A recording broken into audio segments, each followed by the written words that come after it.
پہلا پتر 3 باب 8 سے 15۔ آج سب کے سب یک دل اور ہمدرد ہو، برادرانہ محبت رکھو، نرم دل اور فروتن بنو، بدی کے عوض بدی نہ کرو اور گالی کے بدلے گالی نہ دو، بلکہ اس کے برعکس برکت چاہو، کیونکہ تم برکت کے وارث ہونے کے لیے بلائے گئے ہو۔ چنانچہ جو کوئی زندگی سے خوش ہونا اور اچھے دن دیکھنا چاہے، وہ زبان کو بدی سے اور ہونٹوں کو مکر کی بات کہنے سے باز رکھے، بدی سے کنارہ کرے اور نیکی کو عمل میں لائے، صلح کا طالب ہو اور اس کی کوشش میں رہے، کیونکہ خداوند کی نظر راست بازوں کی طرف ہے اور اس کے کان ان کی دعا پر لگے ہیں،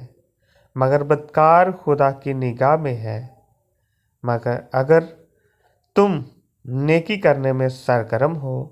تو تم سے بدی کرنے والا کون ہے؟ اگر راست بازی کی خاطر دکھ سہو بھی تو تم مبارک ہو، نہ ان کے ڈرانے سے ڈرو اور نہ گھبراؤ، بلکہ مسیح کو خداوند جان کر اپنے دلوں میں مقدس سمجھو، اور جو کوئی تم سے تمہاری امید کی وجہ دریافت کرے اس کو جواب دینے کے لیے ہر وقت مستعد رہو، مگر حلم اور خوف کے ساتھ۔